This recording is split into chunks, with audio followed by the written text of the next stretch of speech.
Hello everyone, ayan, for today's video, magmukbang tayo ngayon ng dragon fruit. Bagong pitas lang to guys, ngayong umaga, ayan, dahil fresh from the puno, tikman natin. Ito, medyo pink na pink na to. Buksan na natin at kakainin natin. Tatakam na ako.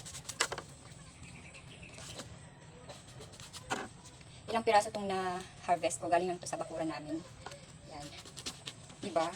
Kapag sa palengke, 150 to 120 pesos yung presyo nito, nakalibre ka na. Ayan, fresh na fresh. Tikman natin. Ganito yung pag ano. Hinati ko lang sa gitna para madali siya. Dahil malaki, hatin uli natin. Diba? Ang sarap niyang tingnan.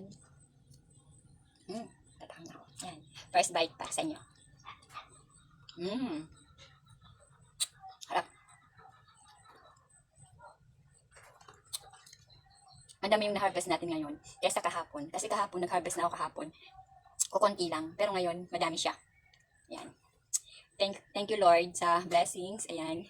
Maganda talaga kapag may tanim tayo sa bakuran. Anytime na may bunga, pwede nating harvest.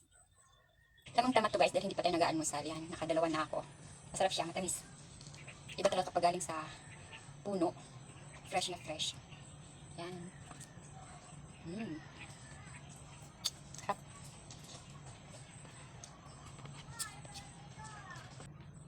Yan, ganyan lang siya kadami.